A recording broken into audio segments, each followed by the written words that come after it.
Good morning, TBN. Hope you're well. Today, I wanted to encourage you guys to wait on the Lord. Micah 7:7 says, "But as for me, I will look expectantly for the Lord and with confidence. In him I will keep watch.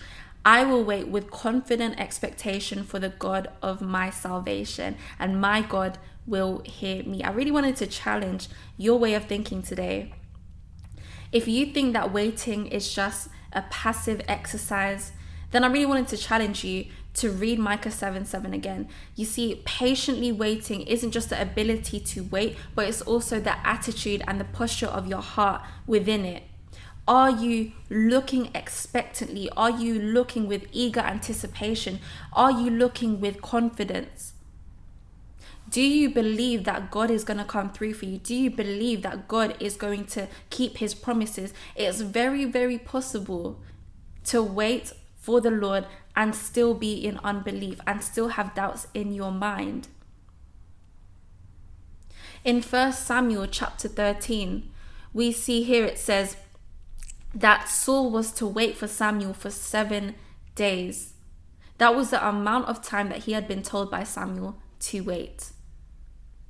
But Samuel did not come, and a few more days Saul would have no army left, and therefore he decided to take matters into his own hands. That is the problem with Saul. He decided to trust in himself and in his own way and in his own timings, that he decided to disobey God in the process because he did not believe that God's timing was correct. Saul said to Samuel, "The people were deserting me. You didn't come when you promised, and the Philistines were gathering for war at Mishmash. I thought the Philistines are going to attack me here in Gilgal, and I haven't even asked the Eternal One to favor us. So I took matters into my own hands. I didn't want to, but I offered the burnt offering myself." Samuel said, "That was a foolish thing, Saul. You have not kept the commandment that the Eternal, your true God, gave to you.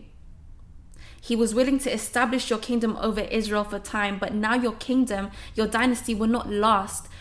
He has found a man who seeks his will and has appointed him king over all the people instead of you, because you have not kept to what the Eternal One commanded."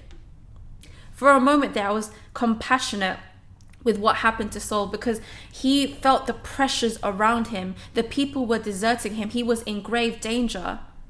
And although he was told to wait this amount of days, even though Samuel didn't come, he just felt that he needed to take matters into his own hands. That reminds us of humanity, of who we are.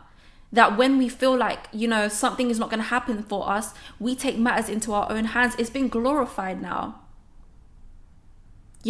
I'm someone who will take stuff by force. I will do it myself. No one has to help me.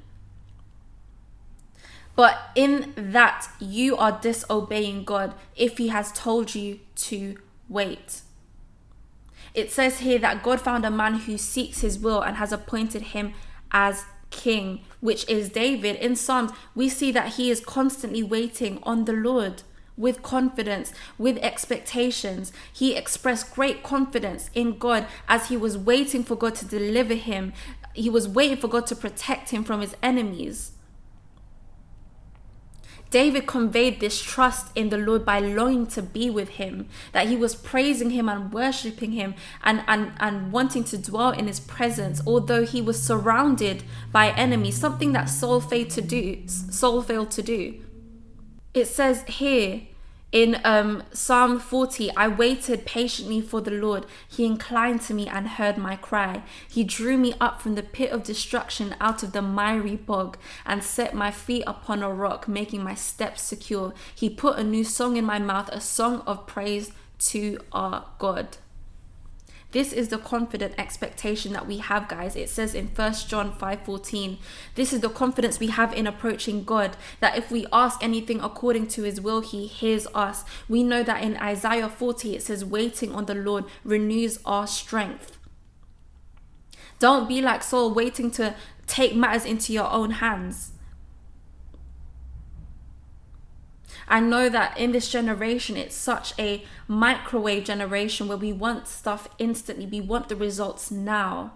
We don't want to wait. We don't want to have to be patient. We don't want to have to sacrifice. We don't want to have to surrender our will to God's will. We don't want to have to wait on God's timing. But those who trust and wait on the Lord in confidence and in expectation will not be put to shame. You waiting on the Lord has to be rooted in the expectation based on the knowledge and trust in God. So I encourage you today, while you are waiting, what is your attitude? Though there may be pressures and voices around you telling you to move and act now, will you overcome that temptation to take matters into your own hands? I don't know what it is today that you are struggling with, whether you are waiting for a job, whether it is a marriage that you're fighting for, whether you're waiting for something to happen for you. What happens is when you move hastily, you will compromise and settle for good rather than excellence, which is what God intends for his children. Wait on the Lord in confidence and with anticipation, and he will not fail you. God bless you.